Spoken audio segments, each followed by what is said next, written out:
অৰ্জুন হাজুৰ আম বিনামূলীয়াকে দিয়া গৈছে। ডেংগু, মেলেৰিয়া, চিকনগুনিয়া, জ্বৰ, বিষ, মাথা বিষ, মানে 100 গুণ এইটোকে সগুণী লতা বুলি কয় আমাৰ অসমীয়া ভাষাত।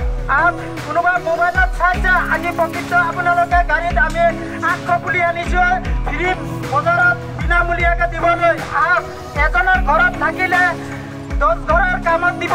আগ্ৰাই মোৰ নাম কুদৰত আলী, মোৰ ঘৰ হ'ল নগাঁও মিছা। হাৰ বছৰত 200 স্কুলত, এটা স্কুলত 12টা পুলি মই নিজৰ ভৰি হাতত যিমান দিনলৈকে মোৰ তাকত হ'ব তেতিয়ালৈকে মই মানে গছপুলি লগাই থাকিম।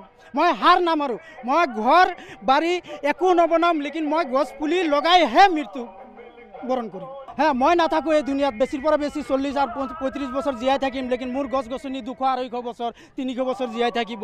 মই এতিয়ালৈকে 2,80,000 টকাৰ গছপুলি স্কুলত আৰু নেশ্যনেল হাই ৰোডত মই লগাইছোঁ। আজি মই 2000 পুলি কৰিছোঁ নিজৰ ঘৰত নাৰ্চাৰী।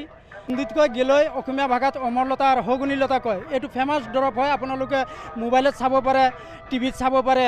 হাৰ বেমাৰৰ হয় 100 গুণ, সেইটোৰ কাৰণে সগুণী লতা। মই নিজে 2000 পুলি নাৰ্চাৰীত কৰি ল'লোঁ, তাৰপিছত হাৰ জোৰ কৰিলোঁ, তাৰপিছত অৰ্জুন পুলি যোনটো ফেমাছ দৰৱ হাৰ্টৰ কাৰণে অৰ্জুন পুলি বুলি কয়। বিখ্যাত মানে ভাৰতৰ ভিতৰত মানে ফেমাছ গছ যদি আছে অৰ্জুন গছ হয়।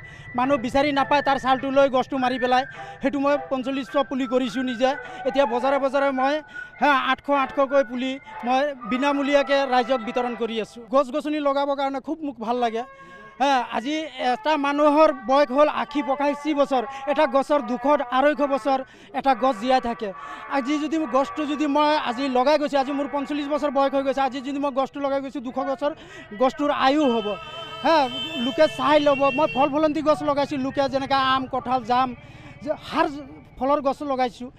মই নাথাকোঁ এই দুনিয়াত, বেছিৰ পৰা বেছি 40 আৰু 35 বছৰ জীয়াই থাকিম, লেকিন মোৰ গছ গছনি 200-250 বছৰ 300 বছৰ জীয়াই থাকিব। মই ৰাইজৰ পৰা অনুৰোধ কৰিছোঁ, গছ গছনি জীয়াই থাকিলে আমি অবিহনে জীয়াই থাকিম। এইটো ভাবক যে এজন মানুহ গছ কটাৰ আগত 2টা গছ পুলি ৰোপণ কৰিবলৈ, এইটো ভাবি থওক যে মানুহটো পটককৈ গছটো কাটি দিয়ে।